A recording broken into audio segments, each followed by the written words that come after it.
ఉంగుటూరు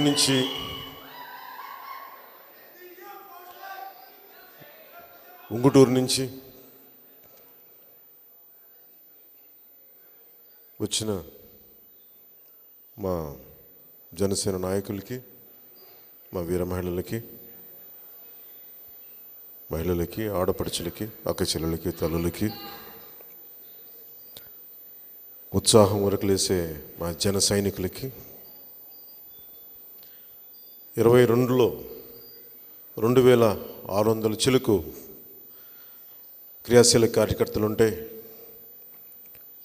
ఒక నాయకుడి ప్రవేశం ఎంత ఉత్తేజపరుస్తుండడానికి ఉంగుటూరే సాక్ష్యం. సో 22లో 2000 పై చిలుకు ఉన్నది. ధర్మరాజు గారి రాక 8197 క్రియాశీలక సభ్యులు రావటం, ఆయన దాన్ని సమన్వయపరుచుకోగలిగారు. మీ నాయకత్వానికి ప్రత్యేకించి, ధర్మరాజు గారి నాయకత్వానికి ప్రత్యేకించి నా ధన్యవాదాలు, అభినందనలు తెలియజేస్తున్నాను. వేదిక పైన ఉన్న మా ఉమ్మడి తూర్పుగోదావరి జిల్లా అధ్యక్షులు చంద్రబాబు గారికి నా హృదయపూర్వక నమస్కారాలు. ఒక సభని 294 ఉన్న సభని, ఉమ్మడి ఆంధ్ర రాష్ట్రంలో ఉండే సభని తెలంగాణ విభజన సమయంలో అత్యంత యుద్ధ వాతావరణం ఉన్న ఒక అసెంబ్లీని సమర్థవంతంగా, ఎన్ని బెదిరింపులు వచ్చినా అస్సలు అటు ఇటు కదలకుండా స్థిరంగా నిలబడి అత్యంత సమర్థవంతంగా నడిపిన ఒక ధీటైన నాయకుడు, ధీశాలైన నాయకుడు, దమ్మున నాయకుడు మా పిఎస్సి చైర్మన్ శ్రీ నాదెండ్ల మనోహర్ గారికి ప్రత్యేకమైన నమస్కారం. మొట్టమొదటిసారి నేను ఉంగుటూరులో నాకు చాలా బలం ఉందని తెలుసు, మనకి చాలా బలం ఉంది. వచ్చిన ప్రతి నాయకులు గతంలో కూడా వారి కళ్ళల్లో ఆశ ఉంది, కానీ పని చేయాలన్న ఆకాంక్ష లేదు. నాకు చాలా బాధ వేసేది. ఎందుకంటే ఒక పార్టీ నిర్మాణం అంత తేలిగ్గా సాగదు, నాకు తెలుసు అది. సరే, నేను భరిస్తాను, ఎక్కడో చోట ముందుకెళ్తామని. మొన్న ధర్మరాజు గారు రాక ఎలాగ పనిచేస్తుంది, ఎలాగ ప్రభావితం అవుతుంది ఒక నియోజకవర్గాన్ని మా పిఎస్సి చైర్మన్ నాదెండ్ల మనోహర్ గారు చెప్పినప్పుడు, అప్పుడు నాకు అందాజుగా ఒక ఐడియా ఉంది, బాగుంటుందని. కానీ ఉంగుటూరు ఎలా పేలిపోద్ది అనేది మన క్రియాశీలక కార్యకర్తలు, మన నాయకుల సభ ఈ రోజున ఇక్కడ మీ రాక, మీ ఉత్సాహం అని నాకు అనిపించింది. ఇది ఉంగుటూరుకి వస్తే ఇంకెలా ఉంటుంది అనిపించింది.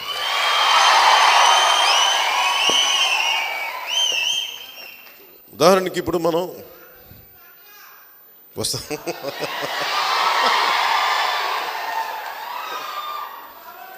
మనం ఎలాంటి వ్యక్తి పాలనలో ఉన్నామని చెప్పడానికి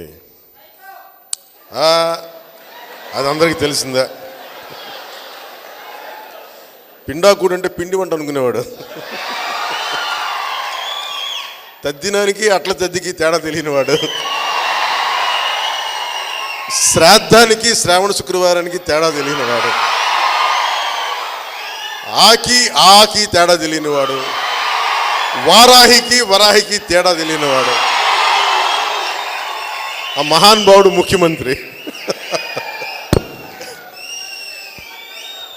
అలా కాదు, పెళ్ళికి వెళ్ళు ఒకటే నవ్వు, ఎవరైనా చచ్చిపోతే వెళ్ళు అదే నవ్వు.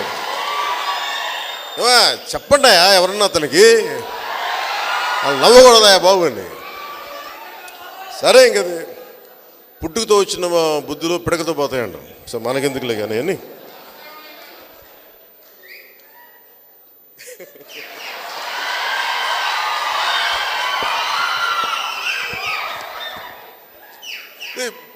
బేసిక్గా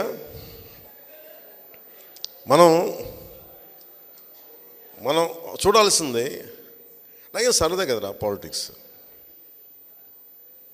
ఇండియాలో ఉన్న, భారతదేశంలో ఉన్న ఒక పెద్ద నటులు, హీరోలు ఎవరు ఉంటే నేను ఒకటి. దాంట్లో రోజుకి నిన్న ఇందాక సభలో కూడా చెప్పాను, తెందులూరు సభలో కూడా చెప్పాను, నేను నా పని నేను చేస్తాను అని కనీసం 200 రోజులు నేను షూటింగ్ చేస్తానంటే ఒక రోజుకి 2 కోట్లు చొప్పున 400 కోట్లు సంపాదించగలను.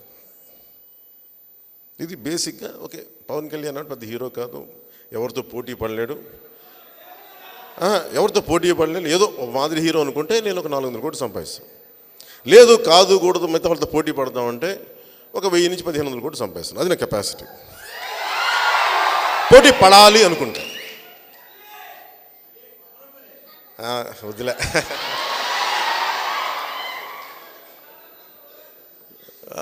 అంటే పోటీ పడాలి అదే నా వృత్తి అనుకుంటే నిజంగా సినిమా ఇండస్ట్రీ వదిలి నేను రాను. కానీ నేను ఒక 14 నుంచి 16, 17 ఏళ్ళ వయసు నుంచి నా తపన, మనకేముండి చిన్నప్పుడు పాఠాలు చెప్పుంటారు కదా, గాంధీజీ గారి పాఠాల గురించి చెప్పుంటారు, నేతాజీ ఎంత గొప్పోళ్ళు చెప్పుంటారు, ఒక్కొక్కళ్ళు ఎంతంత గొప్పోళ్ళు అని చెప్తారు. మనం ఏం చేస్తాం, అవన్నీ నిజంగా అనుకుంటాం కదా. మనకన్నా ఇంట్లో పెద్దోళ్ళు, మనకి ఎమ్మెల్యేలు అందరూ ఇదే అనుకుంటాం కదా. కానీ వయసు వచ్చే కొద్దీ పుస్తకాలు దొరకవు, అదేంటారో పుస్తకాలు దొరకవు అనుకుంటాం. అది కొద్దిమంది ఇన్ఫ్లుయెన్స్ ఉన్న వాళ్ళకి దొరుకుతాయి. మనం 1 వేలో వస్తే సైకిల్కి లైట్ లేకపోతే ఆపేసేవాళ్ళు పోలీసులు, ఇంకొకటి ఏమన్నా వదిలేసేవాళ్ళు, కారు ఉన్నవాడిని వదిలేసేవాళ్ళు. నాకు అర్థమైంది. సో ఇట్లాంటి అవగాహన, పరిశీలన సమాజం వైపు చూసేలా చేసింది. 18 ఏళ్ళు, ఒక 14, 15, 10th, 9th, 8th లోపల మా నాగబాబు, మా రెండో అన్నయ్య, ఒక లాయర్గా చదువుతున్న లా కాలేజీలో ప్రాక్టీస్ చదువుతుండేవాడు. అతను ఒకరోజు ఒక ఇంటికి వి ద నేషన్ అని ఒక నాని పాల్కివాల్ గారు పుస్తకం పట్టుకొచ్చి, నాకు ఎందుకు పుస్తకాలు సైజు నచ్చింది, ఆ పుస్తకాలు ఇష్టం కాబట్టి ఇది చదువు, నాకు అర్థం కాని ఇంగ్లీష్లో ఏదో ఉన్నాయండి. అది చదువుతుంటే ఆయన ఎవరో తెలియదు కానీ నేను ఏదో ఆయన ముఖం చాలా గొప్పగా ఆకట్టుకుంది. సో చదవడం కొద్దిగా చదువుతుంటే అది ఒక వయసు వచ్చే కొద్ది ఆయన నాని పాల్కివాల ఒక అద్భుతమైన న్యాయ పోరాట యోధుడు, ఎమర్జెన్సీలో ఇందిరాగాంధీ ప్రభుత్వానికి ఎదురెళ్ళిన ఒక ధైర్యశాలి, ధీశాలి. సో ఆయన గురించి చదివే కొద్దీ అంబేద్కర్ గారి గొప్పతనం అర్థమైంది, ప్రజాస్వామ్యం తాలూకు విలువ అర్థమైంది. మనం చూస్తూ ఉంటే సమాజం ఎలా కుళ్ళిపోద్దో మనం అర్థమైంది. డెమోక్రసీని ఆయన చెప్పేది మనం కనుక దీనిని మనం పార్టిసిపేట్ చేయకపోతే డెమోక్రసీలో, ప్రజాస్వామ్యంలో ఎంత సర్వనాశనం అయిపోద్ది. డెమోక్రసీ, ప్రజాస్వామ్యం అంటే ఇవన్నీ మనకు అర్థం కాని పదాలు, ఏంటో అర్థం కాదు అని ఒక సగటు మనిషికి కానీ ఇంట్లో కూర్చున్న వాళ్ళకి కానీ. నేను అనేది ఏంటంటే మీ అనుభవంలోకే తెచ్చుకోండి. మీరు ఇంట్లో నుంచి బయటకు వచ్చే రోడ్లు లేవు, ఎందుకు రోడ్లు లేవు? మీరు ట్యాక్సులు కడుతున్నారు కదా, ఈ ట్యాక్సులన్నీ ప్రభుత్వ ఖజానాకు చేరుతున్నాయి కదా, వచ్చిన నిధులతోటి ప్రభుత్వం నడపాలి కదా. ప్రభుత్వం నడపడం అంటే మనకు కావాల్సిన రోడ్లు, మనకు కావాల్సిన అవసరాలు తీర్చడం. ఎందుకు తీర్చలేకపోతున్నారు? ఓకే, ఆదాయం సరిపోవట్లేదు, ఆదాయం పెంపొందింపే చేసే కార్యక్రమం ఏం చేయాలి? ఉపాధి అవకాశాలకి ప్రోత్సాహకాలు కనిపించాలా? టెక్నికల్ స్కిల్స్ కావాలా? ఏం చేస్తే అభివృద్ధి ఉంటుంది? ఇవన్నీ చేస్తేనే కదా మన క్వాలిటీ ఆఫ్ లైఫ్ పెరుగుతుంది. ఇవన్నీ చేయనప్పుడు కేవలం నాయకుల జీవితాలకే వారి అభివృద్ధి పెరుగుతుంది, వారి దగ్గరే డబ్బులు పెరుగుతున్నాయి. ప్రాథమిక హక్కులు అనేవి ఏంటంటే మానవ హక్కులు. అవి దర్ గాడ్ గివెన్ రైట్స్. మనకు బతికే హక్కు ఉంది, అది భగవంతుడిచ్చిన హక్కు. ఈ తద్దినానికేను ఈ అట్ల తద్దికి తేడా తెలియనివాడు ఇచ్చినవాడు కాదు, భగవంతుడిచ్చిన హక్కు. Right to education, Vidya, right to livelihood, ఉపాధి అవకాశం, మన హక్కు అది. ఇదివరకు నీళ్లు పట్టుకోవాలి అంటే మన సెలయర్లో నీళ్లు పారుతూ ఉంటే మనం వెళ్ళి తాగేవాళ్ళం, స్నానాలు కానీ తెచ్చుకునేవాళ్ళం. లేదు ఎక్కువ మంది అయిపోయారు, కొంత క్రమబద్ధీకరణ చేయాలి, దీనికి ఒక సిస్టమ్, వ్యవస్థ ఏర్పడింది. అది రాచరికపు దగ్గర నుంచి ఇక్కడ దాకా వచ్చింది ప్రజాస్వామ్యం. ప్రజాస్వామ్యం అంటే ప్రజలు పాలించుకునేది, మనం పాలించుకునేది. మనకు రూల్ బుక్ ఉంది, ఇట్స్ కాల్డ్ కాన్స్టిట్యూషన్. ఇవన్నీ చదివే కొద్దీ ఏమైపోద్దంటే జ్ఞానం వల్లే మనకు శక్తి వస్తాయి. నా దగ్గర గుండాలు లేరు, జగన్ దగ్గర ఉన్నంత 1000 కోట్ల ఆస్తులు లేవు, వాళ్ళ దగ్గర ఉన్నంత క్రిమినాలిటీ మనకు క్రిమినల్స్ అయితే అసలు లేరు మన దగ్గర. అలాగే కూర్చోబెట్టి మన దగ్గర ఉన్నంత వాళ్ళ దగ్గర ఉన్నంత జ్యుడిషియల్ హెల్ప్ మనకు లేదు. లాయర్లు, లీగల్ సిస్టమ్, నాటు బాంబులు, కొడవలు, వేట కొడవలు వేసుకొచ్చే జనం లేరు మన దగ్గర. But what makes Pawan Kalyan to stand against one man's tyranny? ఒక దాష్టీకుడికి ఎందుకు బలంగా ఎదురెళ్ళగలుగుతున్నాడు ఒకడు? Because I have knowledge, because I believe. జ్ఞానం ఉన్న చోట భయం ఉండదు, అజ్ఞానం ఉన్న చోటే భయం ఉంటుంది. అజ్ఞానం ఉన్న చోటే భయం ఉంటుంది. బాబా ఏం చేసేస్తాడు? నిన్న వాలంటీర్ల గురించి చెప్పగానే అందరూ అయ్యో ఏం సార్ అలా మాట్లాడేశారు. ఏమవుద్దన్న, ఏంటో వద్దు కాదు సార్, వాళ్ళు ఇదే వాళ్ళకి 5-6 లక్షల మంది సార్, వాళ్ళని జగన్ సైన్యం సార్. సో ఏం చేయమన్నా? నా సైన్యం ఎంత తెలుసా అని అడిగా. నా సైన్యం ఎంత తెలుసా? చిటికి నేలు కదిలిస్తే నా సైన్యం, నా చిటికి నేలు వారి సైన్యం, నా చిటికి నేలు కొనంత ఉండదు. నేను అది కూడా చెప్పా.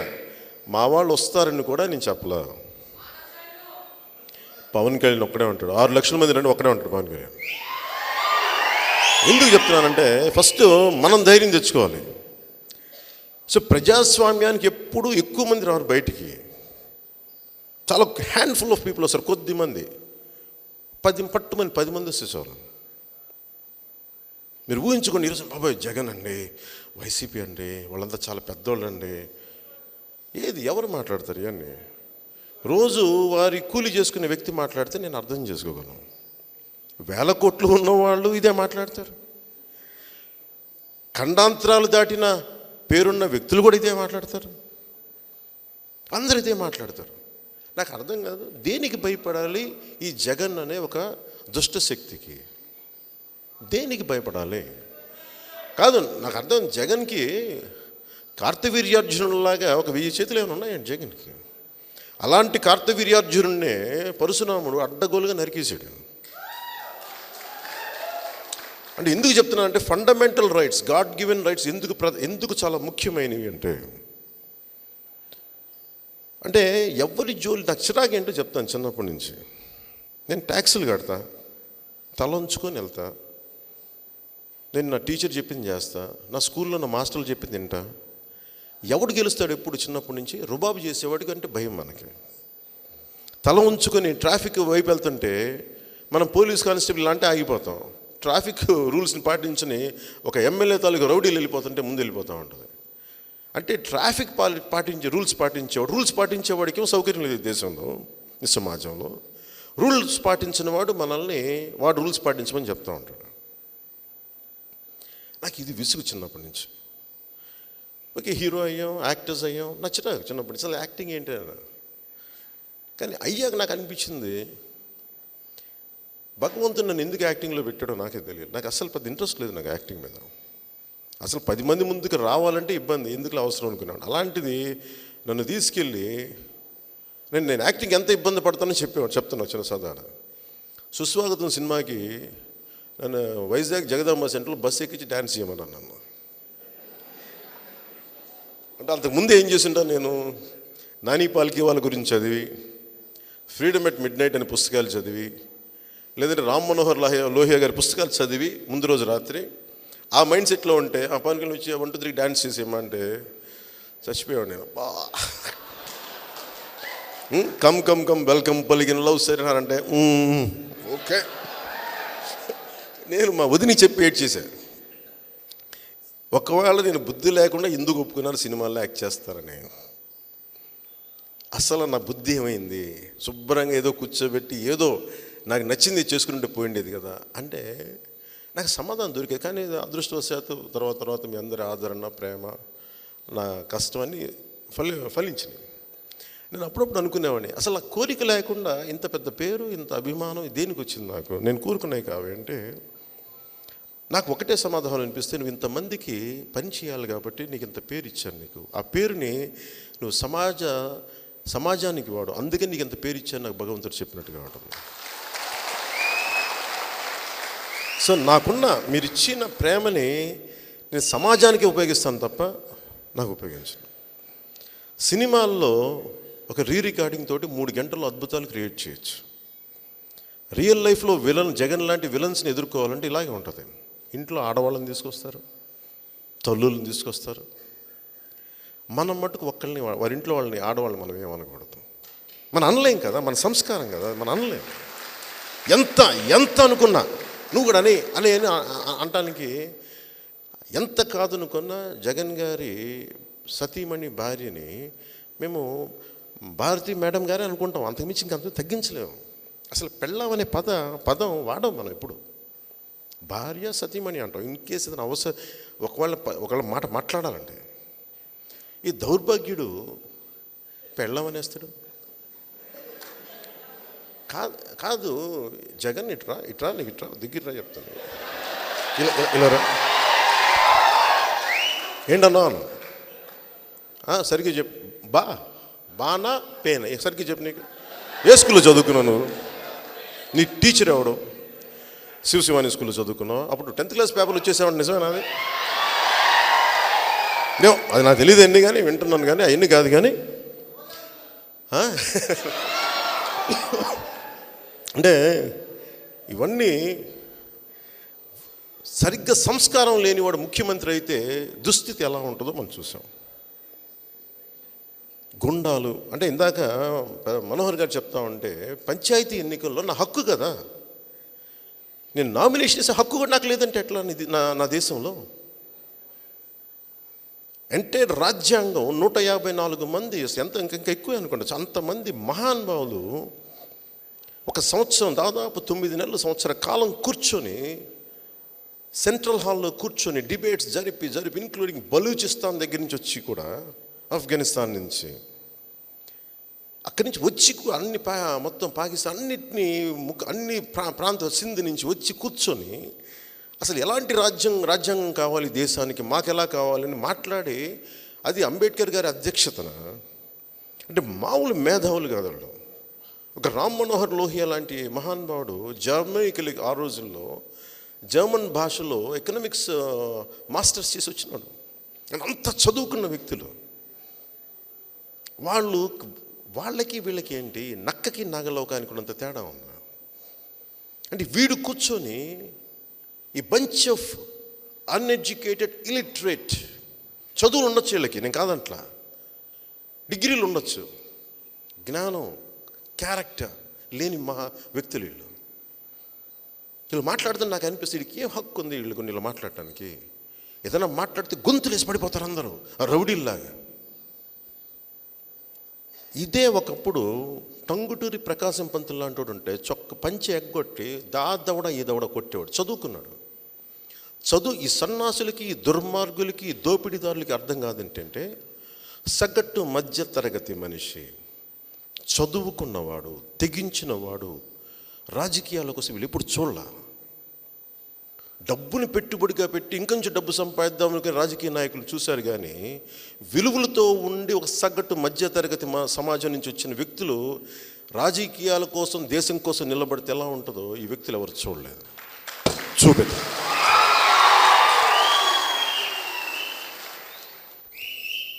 నేను వాలంటీర్స్ వ్యవస్థ గురించి చెప్పాను. వాలంటీర్స్ వ్యవస్థ నాకు ఒక 5,000 రూపాయలు ఒక యువతికి, ఒక యువకుడికి వస్తుంది అంటే నేను ఇంకొక 5,000 ఇచ్చే వ్యక్తిని. నేను ఎప్పుడు పొట్ట కొట్టను, నేను ఎవరి పొట్ట కొట్టలే ఇప్పుడు దాకా ఎప్పుడు. కానీ డేటా అనేది చాలా ఇంపార్టెంట్. రాక్షసులు ఏం చేసేవాళ్ళు ఇదివరకు? వేదాల జ్ఞానాన్ని తస్కరించడం, దొంగిలించడం. అందుకు యుద్ధాలు జరిగాయి సత్యుగంలో. దేవుడు అనేవాడు, శివుడు అనేవాడు ఏం చేశాడు? రావణాసుడు మొత్తం నా దగ్గరే ఉండి ఇంకెక్కడికి వెళ్ళకు అంటే, మొత్తం ఏది సమస్త జగత్తుని నడిపే శక్తి నా దగ్గరే ఉండాలి, ఇంకెవరి దగ్గర ఉండకూడదు. అంటే ఇదన్నీ ఏంటంటే ఒకడికి సంబంధించిన శక్తి మొత్తం అన్నీ కలిపి ఒకరి దగ్గర ఉండటం, అది డేంజర్. అది అందుకు మనకి అవతారాలు వచ్చి నరికేసేవాళ్ళని. మరి ఈ కాలంలో, ఈ మోడర్న్ డేలో ఎలా ఉంటుంది మనం తీసుకుంటే, it is your data, it's information age. ఇది మీ అలవాట్లు మీ వీటిని బట్టి మనమే ఇంకొకటికి డేటా, వాడు ఇంకొకటి డబ్బు రావడం. ఈ వాలంటీర్స్ ఏం చేస్తున్నారంటే, వాలంటీర్ వ్యవస్థను అర్థం చేసుకోబోయే ఉంది. మీరు అర్థం చేసుకోవాల్సింది, ఆల్రెడీ మనకి రాజ్యాంగంలో చాలా గొప్ప వ్యవస్థలు ఉన్నాయి. గ్రామాలే దేశానికి వెన్నెముక, గాంధీ గారు చెప్పింది. దాని నుంచి పుట్టిందే పంచాయతీరాజ్ వ్యవస్థ.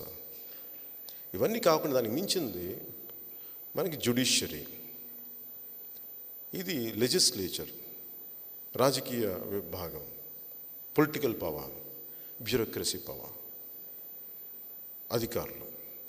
ఈ మూడు ఉండగా ఇంకో ప్రత్యామ్నాయ, ఇంకో సమాంతర వర్టికల్ అవసరం లేదు, సమాంతర శక్తి అవసరం లేదు. యాక్చువల్గా ప్రతి దేశంలో కూడా ఇది నడపకపోతే ఇంకొకరు ఎప్పుడు చేయలే. ఎవరికి వాళ్ళు రాజకీయాలని కుటుంబ పరిశ్రమ కింద చేశారు. దానివల్ల వచ్చింది. మనం ఉండాలంటే ఏం చేయాలి, మనకు అనుకూలంగా ఈ అధికారులతో రూల్ అడుగుతారు కదా, అధికారులు బైపాస్ చేసేది ఏదైనా కావాలి. పోలీస్ వ్యవస్థ ఉంది, దిశ పోలీస్ స్టేషన్ పెట్టాడు ఈ మహానుభావుడు. పెట్టినప్పుడు ఎక్కడ కూర్చోవాలి, దిశ అనే ఒక పోలీస్ స్టేషన్ ఉంటుంది అనుకోవాలి కదా, లేదు. దిశలో ఉండే లేడీ కానిస్టేబుల్ వెళ్ళి సచివాలయంలో కూర్చుంటుంది. అడిగేవాడెవడు లేడు. నిజంగా ఒక అమ్మాయికి అన్యాయం జరిగింది అని వెళ్తే ఆ సచివాలయంలో కూర్చున్న వ్యక్తుల ఫ్రెండే లేదని వాడే చేసాడు అనుకుందాం, అమ్మాయి చెప్పగలదా? ఇన్ని వేల మంది, 30,000 మంది ఇన్ని సంవత్సరాలు మిస్ అయిపోయారు. మనం ఏం చూస్తున్నాం, తిరిగి వచ్చేసారు కదా అంటున్నాం అందరం. సగానికి పైగా తిరిగి వచ్చేసారా అంటున్నాం, అందరం అంటున్నారు. కరెక్టే. ఏ పరిస్థితుల్లో తిరిగి వచ్చారు, ఎవరిని ఎక్కడ ఎవరు ఏం చేశారు, ఇది మనం చూడాల్సింది. ఇదేదో నేనే సరదాగా కూర్చొని మాట్లాడు, చాలా హై లెవెల్ ఢిల్లీ స్థాయి నిఘా వర్గాల నుంచి వచ్చిన మాట. నేను పోరాట యాత్రలో నేను తిరుగుతున్నప్పుడు చాలా చోట్ల చెప్పుకోలేరు, టీవీల ముందుకు రాలేరు. ఉదాహరణకి మన రాయలసీమ ప్రాంతాల్లో కూడా రాలేరు బయటికి. మాకు ఇవి జరుగుతున్నాయన్నా కానీ బయటికి చెప్పొద్దంటారు. ఇది నేను ప్రత్యక్షంగా నేను అనుభవించినవి. ఈ వాలంటీర్లు అంటే ఈరోజు ఉందని నేను చెప్పట్లా, ఇది ఎప్పటి నుంచో ఉంది. కానీ ఇలాంటి సంఘ విద్రోహ శక్తులకి ఈ వాలంటీర్ వ్యవస్థ తోడ్పాటైంది వాళ్ళకి. దీనికి వీళ్ళు వైసీపీ వాళ్ళు ఏం చేస్తున్నారంటే, వాళ్ళ కాళ్ళు కడగాలి. వాలంటీర్ వ్యవస్థ సాక్షాత్తు దైవాంశ సంభూతులు అంట, వాళ్ళ కాళ్ళు కడగాలంట. అంబేద్కర్ గారు ఇదేగా చెప్పింది, ఈ వ్యక్తి ఆరాధనే మర్చిపోండి, దేశాన్ని నాశనానికి కారణం ఇదే. వ్యక్తి ఆరాధన వద్దు, వ్యక్తి ఆరాధన మంచిది కాదు. నేనేం చెప్తాను ప్రతిసారి, మీరు పవన్ కళ్యాణ్ని కూడా తప్పు చేస్తే నిలదీసే హక్కు మీకు ఉండాలి. That is democracy. The power of democracy is to make everyone accountable. Whether you are Jagan or somebody else, we don't care. నువ్వు బతికే హక్కుని నువ్వు నెలకొల్పాలంటే నీకు జ్ఞానం ఉండాలి. జ్ఞానం కావాలంటే ఒకసారి క్షేత్రస్థాయి మనుషులతో మాట్లాడేది వచ్చే జ్ఞానం. ఇది మానవ హక్కులు, బతికే హక్కు మనకిది. మనకు తిండి మనం సంపాదించుకునే హక్కు ఉంది మనకి, దానిని ఎవ్వడు తీసే హక్కు లేదు. నీకు పెన్షన్లు ఇవ్వం, ఈ పని చేస్తే నీకు పెన్షన్లు ఇవ్వం, ఈ పని చేస్తే నీకు పథకాలు పడవు, ఇది ఎవ్వడు అనటానికి హక్కు లేదు. మన హక్కు ఇది, మన డబ్బులు ఇవి, ఉమ్మడి సంపాదన. ఇది అర్థం చేసుకోకపోతే మనం ఏమైపోతుందంటే, వాడు ఎవడు ఇచ్చేవాడు మనం తీసుకునే వాళ్ళు అయిపోతున్నాం. మనం యాచకులం కాదు, మనం పౌరులం. మనం భయపడాల్సిన అవసరం లేదు. మీరు మీ ఎక్సర్సైజ్, మీ రైట్ని మీరు ఎస్టాబ్లిష్ చేయకుండా, ఎక్సర్సైజ్ చేయకుండా, అంటే మీరు తినకపోతే మీరు ఎలా శుష్కించుకుపోతారో, ఎక్సర్సైజ్ చేయకపోతే కండ ఎలా పెరగదో, డెమోక్రసీ ప్రజాస్వామ్యం కూడా మీరు దాన్ని వాడకపోతే, మీరు దాంట్లో పార్టిసిపేట్ చేయకపోతే అది మీకు ఉపయోగపడదు. అప్పుడు మీరు రౌడీలో పాలిట పడాల్సి వస్తుంది. నేను నిర్ణయించుకుంది, మిగతా జనం సంగతి నాకు తెలియదు. నేను ఒకటే అనుకున్నాను, పవన్ కళ్యాణ్ నువ్వు చేయగలవా లేదా? భయం వేసింది నాకు కూడా. తొలి ప్రేమ అప్పుడు అనుకున్నా, భయం వేసిపోయింది. వద్దులే మన సినిమాలు చాలు, ఏదో అంటానికి చిన్నప్పుడు ఏదో ఆవేశంలో ఊగిపోయాం, కానీ ఇప్పుడు భయం వద్దులే. మళ్ళీ ఏదో ఇన్సిడెంట్ జరుగుతుంది, మళ్ళీ కోపం వస్తే వద్దులే, ఈ సినిమా అయిపోయిన తర్వాత నెక్స్ట్ సినిమా అప్పుడు చూద్దాం. అది ఏమైపోయింది, కొద్ది రోజుల తర్వాత పిరికితనం ఆవహించేసింది. ఏదో అంతలాగా మనం సర్దుకి వెళ్ళిపోతాం. కానీ భగవంతుడు నాకు పెట్టింది ఏంటంటే, ఈ చదివిన చదువును చూసారా, ఆ చదువు వల్ల వెలిగించిన జ్ఞాన జ్యోతి ఉంది చూసారా, అది చంపేసింది. నువ్వు కూడా, నేను నీకు ఇంత శక్తి ఇస్తే, నీకు అర్హత లేనివాడు నీకు కూడా ఇంత ప్రజాభిమానం ఇచ్చి ఇంత స్టార్డమ్ ఇస్తే, నువ్వు తప్పించుకెళ్ళిపోతే ఇంక నేను ఎవరిని అడగను అని నన్ను భగవంతుడు అడిగినట్టు రోజు నాకు కనిపించింది. భయం వేసేది ఎలా చేయాలి అంటే, నాకేంటంటే నేను చాలా భయపడతాను. బేసిక్గా చాలా భయస్తుంది. అంటే భయం అంటే ఎందుకులే అనుకోవట్లేదు, వద్దులే. నన్ను నేను హింస పెట్టుకుంటాను కానీ ఎదురు వాళ్ళని హింస పెట్టలేను. నా శరీరాన్ని చాలా హింస పెట్టుకుంటాను. రక్తాలు గారెలు కొట్టించుకోగలను కెరాటేలో, మార్షల్ ఆర్ట్స్లో. ఇంకొకరిని గబుక్కుని చేయమంటే వద్దులేండి అంటే భయం నాకు పోలే. మరి నాకు అనిపించింది, నువ్వు ఇంకెక్కడో చోట నువ్వు తెగించకపోతే, అంటే చాలాసార్లు త్రుటిలో నేను చచ్చిపోవడానికి మిస్ అయిపోయాను. ఒకసారి నేను తప్పించుకున్నాను, ఇంకోసారి ఇంకొకరు ఎవరు చనిపోయాడు. నాకు అనిపించింది, చావు అనేది ఏ రోజైనా నీకు వస్తుంది. There is an expiry date for every human being.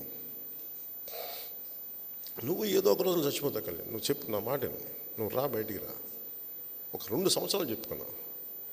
ఫైనల్గా ఒక రోజున కామన్ మెన్ ప్రొటెక్షన్ ఫోర్స్ అని ఏదైతే మనకి ప్రాణరక్షణ తుపాకీ కొనుక్కుంటామో ఆ తుపాకీ నేను ఇచ్చేసాను. అదే నాకు భగవంతుడు ఇచ్చిన నాకు ఈ రోజు నుంచి ప్రాణరక్షణ అవసరం లేదు. వండినా పోయినా నా తండ్రి నన్ను కాపాడుతూ, నా తల్లి నన్ను కాపాడుతూ బయటకు వచ్చేసాను. ఆ రోజు నుంచి ఈ రోజు దాకా జనం మధ్యలోనే ఉన్నాను, ఎక్కడ బయటకు వెళ్ళా. ఇది ముందు నేను నడిచి చూపిస్తున్నా. ఇంత దూరం వచ్చాను నేను ఒక్కడనే. 150 మంది తెలిసిన వాళ్ళు, అన్ని కులాల నుంచి, భిన్నమైన మతాల నుంచి, నన్ను బాగా నమ్మే వాళ్ళతో స్టార్ట్ చేశాను. ఈ రోజున 150 మందితో ప్రారంభించింది. ఒక ఉంగుటూరులోనే దాదాపు 8,000 పైచిలకు ఉందంటే అది ఎంత ప్రభావితం చేసింది. సో ప్రజాస్వామ్యం అన్లెస్ వి స్ట్రెంగ్తన్ ఇట్, మనం బలపరిస్తే తప్ప అది బలపడదు. బలపరచడం అంటే ఎట్లా? ఒక తప్పు జరుగుతున్నప్పుడు నిలదీయటం, నీకు అన్యాయం జరుగుతున్నప్పుడు గొంతెత్తడం, లేదా సంబంధిత వ్యక్తుల్ని నువ్వు తప్పు చేస్తున్నావు అని చెప్పడం. మన కళ్ళ ముందు తప్పు జరుగుతుంది, ప్రశ్నించడం, ఎదుర్కోవటం, ఆ మనుషులకు అండగా ఉండటం. ఒక ఆడపిల్లని ఏడిపిస్తామంటే అది మన అమ్మాయి కాదులే, మన ఇంటి పెట్టి కాదు, మనం వెళ్ళిపోవటం తప్పది. నేనైతే నిలబడతాను. నా పంజా సినిమా నేను కేరళలో షూటింగ్ చేస్తుంటే కూడా చాలామంది ఆగతాయి కుర్రోళ్ళు వచ్చేసి పాపం హీరోయిన్ వెళ్ళి ఇంత ముఖం ఇక్కడ పెట్టి మాట్లాడుతున్నారు. నేను ప్రొడ్యూసర్కి ఒకటి చెప్పాను, ఇంకొక క్షణం వీళ్ళు కనుక వస్తే నేను ఏం చేస్తానో తెలియదు అంటే మొత్తం కూర్చొని ఎంటైర్ యూనిట్, 4 ఆడపిల్లలు రక్షించడానికి ఎంటైర్ యూనిట్ ఒక అంబ్రెల్లా, ఒక కవచంలాగా తీసుకొచ్చి బయటకు తీసుకురావాల్సి వచ్చింది.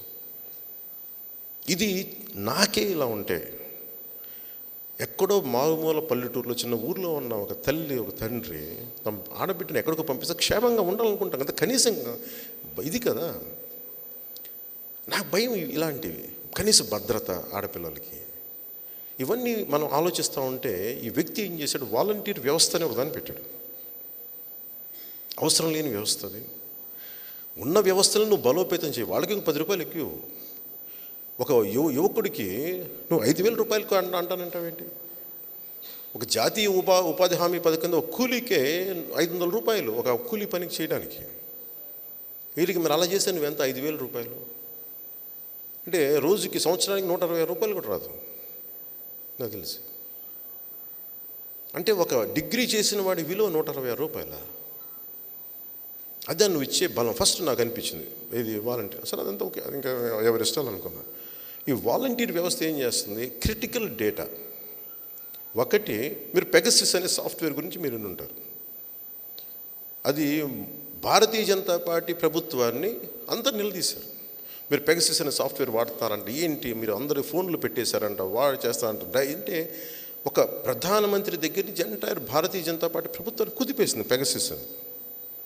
అంటే నీ డేటా, నీ ఫోన్లో నువ్వు ఎవరితో మాట్లాడతావు, నీ ఫోన్ కాంటాక్ట్స్ ఎవరితో మాట్లాడితే ఇవన్నీ మన హక్కు. అది రైట్ టు ప్రైవసీ, గుడ్ అంటాం దాన్ని. నేను నేరాలు ఘోరాలు కాదు, అది నా ప్రైవసీ. నేను నా స్నేహితుడితో ఏదో మాట్లాడతాను, నా అమ్మతో ఏదో మాట్లాడతాను, నా సన్నిహితులతో ఏదో అది నా ఇష్టం, నా పర్సనల్ ప్రైవసీ. అది భగవంతుడికి కూడా దాన్ని ప్రవేశించే హక్కు లేదు. అలాంటి దాన్ని పెగసిస్కి అంత ఒక చిన్నపాటి ఆధార్ కార్డు పెట్టాలి అంటే నా డీటెయిల్స్ నేను ఎందుకు ఇవ్వాలి? ఆధార్ కార్డు మీద ఎన్ని గొడవలు జరిగినాయి మీకు తెలుసు. కాంగ్రెస్ పెడతానంటే బీజేపీ ఒప్పుకోవాలా, బీజేపీ ఇట్లా చేస్తారంటే కాంగ్రెస్ ఒప్పుకోవాలా.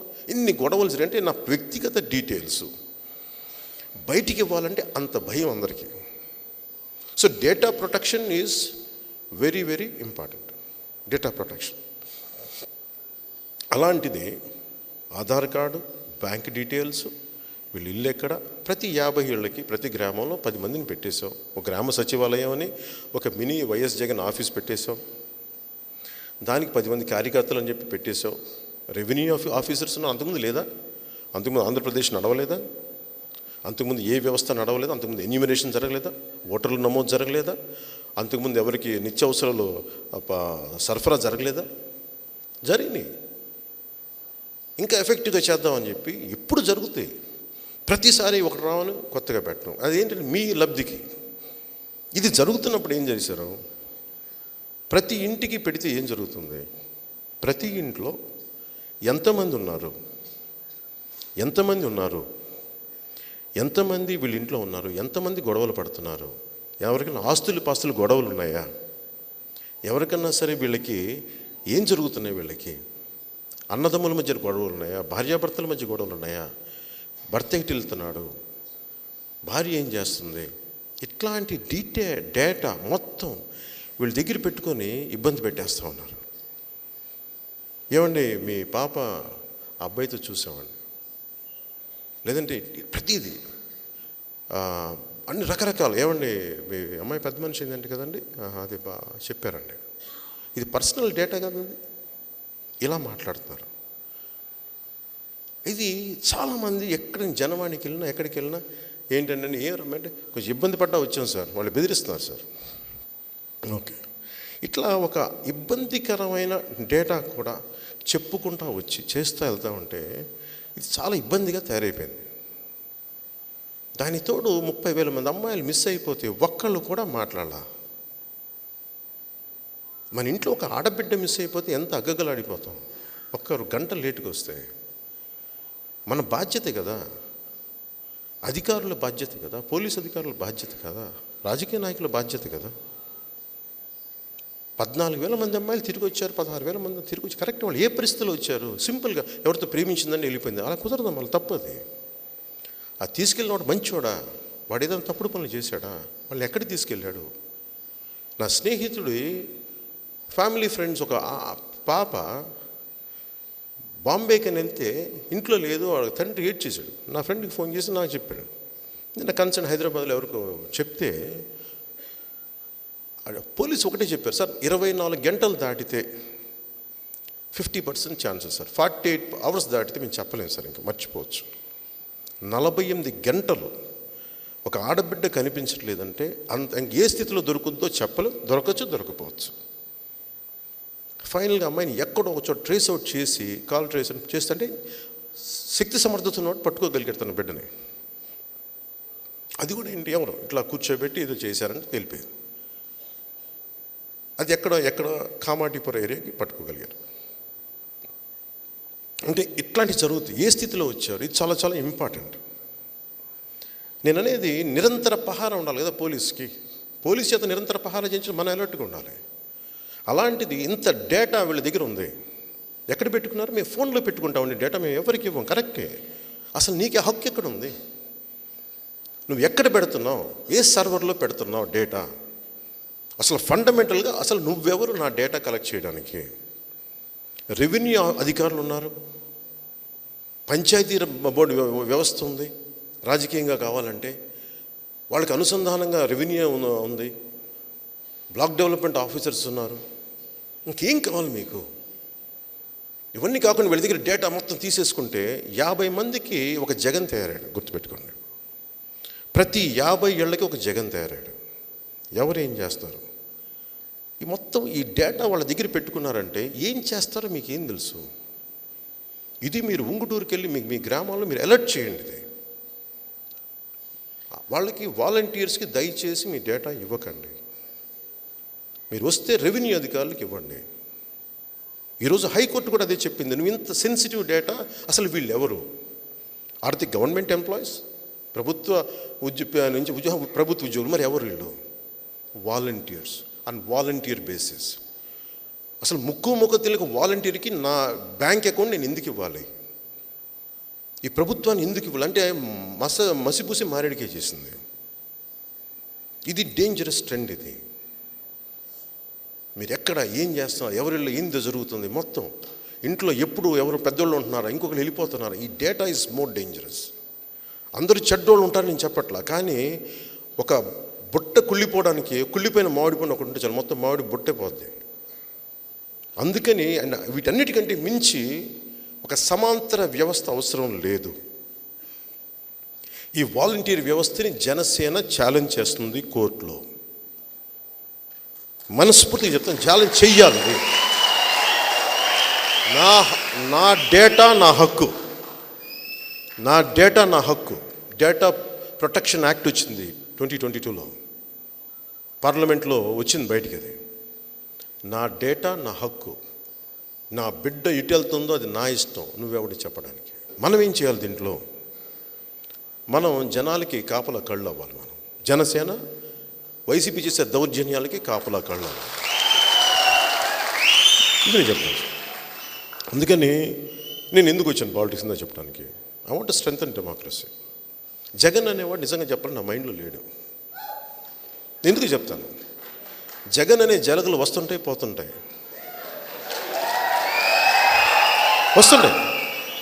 జగన్ అనేవాడు ఈరోజు పుట్టేవాడు కాదు, రేపొద్దున సమసిపోయేవాడు కాదు. ఇది నిరంతరం. జగన్ ఉన్నంతకాలం వచ్చేవాడినంతగా పవన్ కళ్యాణ్ వాడు వస్తూ ఉంటాడు. తప్ప ఒక రోజు లేట్ అవ్వచ్చేమో అంతే, కానీ వస్తాడు, వచ్చి ఎదుర్కొంటాడు. రావడం మనకు పక్క. ఇది మనం అర్థం చేసుకోవాల్సింది. ఇట్ ఈస్ నేను పెట్టుకుంది. నేను ప్రతిరోజు చెప్పాను, నా భార్య బాధపడతాను తనంటే బాధపడద్ది, ఏడుపు రావా, కన్నీళ్ళు రావా నా భార్యకి.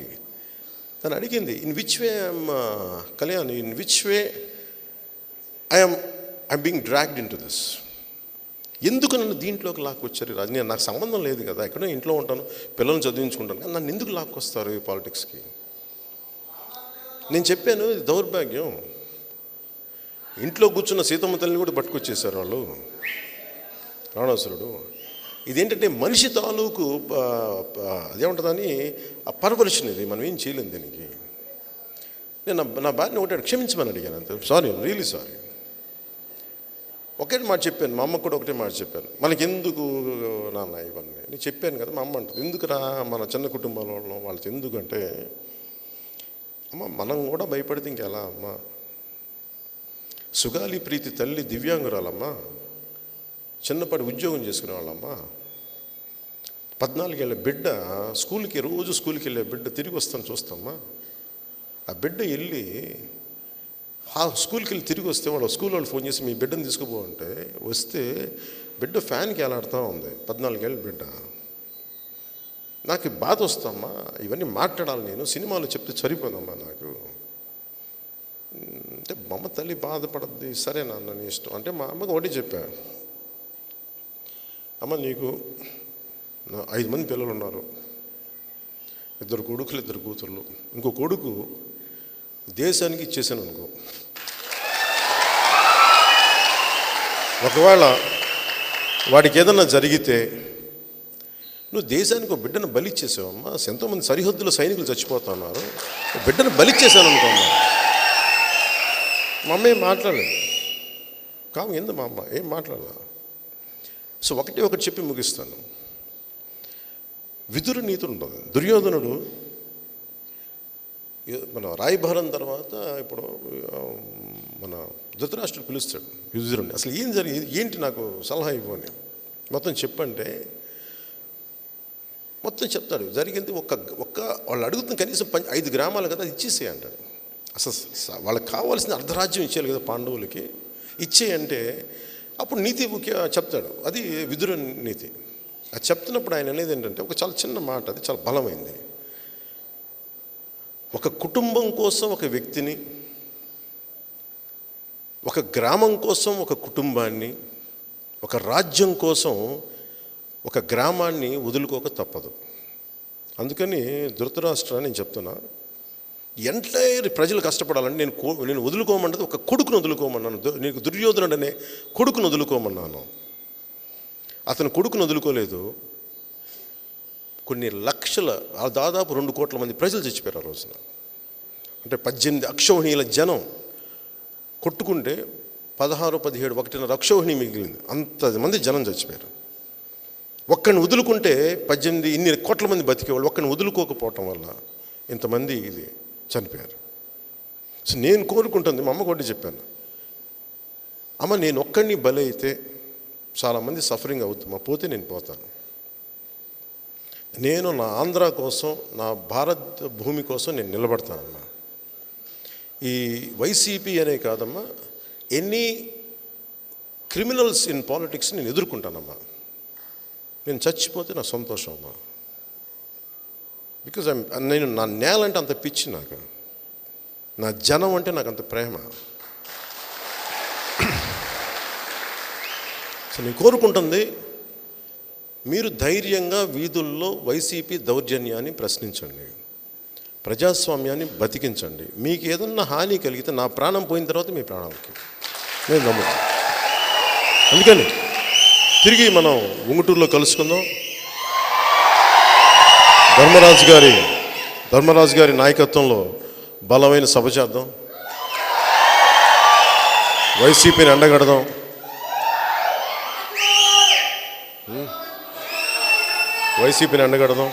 అందుకని ఒక్కసారి అందరం మరి ఏం చేద్దాం మనం. హలో ఏపీ, జై హింద్, జై జనసేన, జై భారత్.